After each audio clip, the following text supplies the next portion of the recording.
Translate this and my salary is yours, he said arrogantly, waving an ancient manuscript like it was a joke. The room laughed. Champagne glasses clinked. But in 60 seconds, their laughter would die. And the maid they mocked? She would change everything. This isn't just a story of revenge. It's a revelation of power, truth, and silent dignity. Stay till the end, because not all victories are loud. She looked like a civilian hobby shooter, until the colonel froze. One wrong look, one whispered phrase, and the entire range fell dead silent. What they didn't know. She was a ghost, from a unit that officially never existed. They laughed at her before they even saw her shoot. At the North Carolina training range, under a burning sun and shifting winds, a woman lay prone. Her M4 angled strangely, her stance unlike anything the textbook ever taught. To the young soldiers around her, she looked out of place. Too old, too quiet, too unconventional. "Grandma's trying out for Call of Duty," one recruit joked. Laughter followed. But not from her. She didn't even flinch. Her fingers moved with precision, her breathing synced with the wind. Every inch of her motion was calculated, deliberate. They didn't see it, but one man did. Lieutenant Colonel Holden narrowed his eyes. That stance, that breathing rhythm, it stirred something in his memory. A mission. A legend. A ghost. Then the first shot rang out. A miss. The recruits howled. Second shot. Another miss. "She's terrible," someone chuckled. But Holden stepped closer, peering through the scope. These weren't random shots, they were data. Wind calibration. Range math. She was mapping the battlefield. Then came the third shot. Dead center. Silence. 4 more shots followed. Rapid. Surgical. Each bullet landed within a 2-inch group around the bullseye. Holden stepped forward. "Only Vipers train like that," he whispered. And everything changed. She wasn't just a civilian. She was a ghost from the Viper program, a disbanded, ultra-classified sniper unit erased from military records. The serpentine mark near her trigger guard said everything, to those who knew what to look for. Corporal Chin, the only other woman in the group, approached her. "Who taught you to shoot like that?" "I learned from a team that doesn't exist anymore," she replied.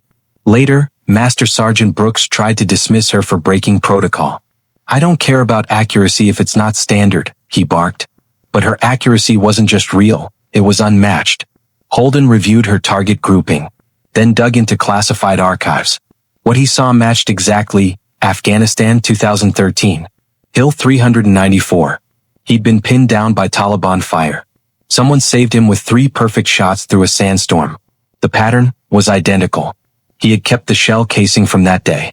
He approached her again. "You saved my life." "I don't know what you're talking about," she said, voice steady. But her silence spoke volumes. By now, a soldier had recorded her demonstration, and the colonel's reaction. Within hours, the footage spread across veteran circles. Comments poured in. "She pulled my squad out of Syria in 14. Thought she was a myth. Viper Zero. That's what we called her. Never saw her face.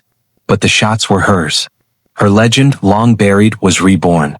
Before she could slip away, black SUVs rolled into the base. She turned to the recruits. Learn to shoot. Learn to think. But most importantly, learn to come home. She vanished, but her impact didn't. 3 days later, the military organized a quiet memorial. A black draped table. A rifle case. A placard. Viper Zero, never forgotten. Veterans came from miles away. Some left medals. Others photos.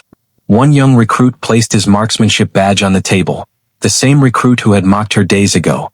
"I want to earn this back," he said, "the right way." A fund was created in her honor, the Viper Zero Foundation, for soldiers needing the kind of skills that don't make it into textbooks. Holden spoke last. Excellence doesn't need an audience. Sometimes it just needs to do what must be done. At the ceremony's end, 3 rifle volleys rang out, followed by 1 lone shot from the hills. A final salute from the shadows. 6 months later, the range had changed. Respect replaced ridicule. A new curriculum was born, one built on observation, humility, and silence. Late one evening, a new instructor arrived. Confident, quiet, with a familiar presence. A young soldier asked her, "Can you show me the breathing rhythm?" She smiled. "The key is not to fight the environment. Sync with it. Join it." 3 shots. 1 hole. And just beneath her sleeve, barely visible, the serpent symbol. The legend hadn't died. It had evolved. And it had returned to teach.